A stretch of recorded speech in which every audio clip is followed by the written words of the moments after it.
বর্ধমান বিশ্ববিদ্যালয় ছাত্রী রহস্য মৃত্যু, মেজবাড়িতে ঝুলন্ত দেহ উদ্ধার। এমএ ইংরেজি বিভাগের ছাত্রী ছিলেন তিনি।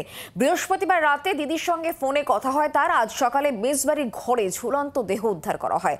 দ্বিতীয় সেমিস্টারে প্রথম হতে না পারায় অবসাদে ভুগছিলেন এমনই দাবি পরিবারের। সেই কারণেই আত্মঘাতী হয়েছেন কি এমনটা প্রাথমিকভাবে অনুমান করা হচ্ছে। আরো জানবো আমরা এই বিষয় নিয়ে। অরূপ লাহা এই মুহূর্তে আমাদের সঙ্গে রয়েছেন, প্রতিনিধি টেলিফোন লাইনে। অরূপ, পরিবারের তরফ থেকে কি বলা হচ্ছে এবং গোটা ঘটনায় পুলিশি তদন্তই বা এই মুহূর্তে কত দূর? দেখো, আজকে সকালে বর্ধমানের মেঘনাথপল্লী যে এলাকা, সেখান থেকে তার মেজবাড়ি থেকেই তার ঝুলন্ত দেহ উদ্ধার হয়।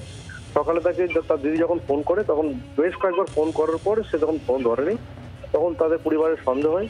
তখন তারা মেসের যে মালিক তাকে যোগাযোগ করে। তো তারপরেই মেসের যে মালিক সে দিয়ে দেখে যে জানলা দিয়ে যে তার ঝুলন্ত দেহ।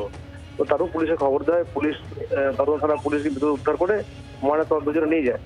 পরিবারের পক্ষ থেকে যেটা দাবি করা হচ্ছে যে সে বরাবরই পড়াশোনায় ভালো ছিল এবং এবারে যে ইংরেজি যে সেমিস্টার পরীক্ষা হয় সেখানে তার ইচ্ছা, তার অনুমান ছিল সে প্রথম হবে, কিন্তু দেখা যায় সে প্রথম হয়নি। তারপর থেকেই সে মানসিক অবসাদে ভুগছিল। তো সেই কারণেই সে আত্মহত্যা করেছে। যদিও পুলিশ ইতিমধ্যেই এই ঘটনায় সুমোটো মামলা করেছে। পুলিশ ময়নাতদন্ত রিপোর্ট হাতে আসার পরই তদন্তে অগ্রগতি হবে বলে মনে করা হচ্ছে। ছাত্রীর যারা সহপাঠী এবং মেসের যে মালিক প্রত্যেকেই বলছে যে এই ছাত্রী সারাদিন পড়াশোনা নিয়ে ব্যস্ত থাকতো বা অন্য কোনো বিষয়ে তার কোনো জ্ঞান ছিল না।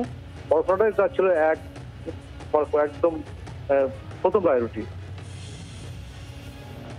ধন্যবাদ অরূপ সঙ্গে থাকার জন্য। এবার আপনাদেরকে শোনাবো এই ছাত্রী যার দেহ উদ্ধার হয়েছে তার বাবা ঠিক কি বলছেন। মানে অন্য কোনো কারণ নেই না, মেয়ে আমার সত্যি ভালো ছিল, কোনো দিক থেকে কোনো খারাপ ছিল না। এনাদের বাড়িতে ছিল 12:30 পর্যন্ত মেজমের সঙ্গে কথা বলেছে। সকালের দিকে ও 8টা উঠেই মাকে টেলিফোন করে, মা যখন 8টা পর্যন্ত টেলিফোন পায়নি, 8টা 8:30 পর্যন্ত 9টা পর্যন্ত পায়নি, তখন বাড়িতে ওনার টেলিফোন নাম্বার আছে, মাকে টেলিফোন করেছে। মা তখন বলেছে, সঙ্গে সঙ্গে ওনাকে করেছে। উনি বলছে দেখছি, দেখে আসার পর যখন পায়নি তখন এই টাকাটা কি করে ওনারা। তারপরে ও কাকিমা বলছেন যে আপনারা চলে আসুন। মানে আমার মেয়েকে বা আমার মিসেসকে কাউকে ও বলেনি যে মারা গেছে। নিয়ে আমি টেলিফোন করলাম, তখন বললে আপনার মেয়ে আছে না নেই, বলছে নেই। বাংলার আওয়াজ, বাঙালির আবেগ, জি 24 ঘন্টা।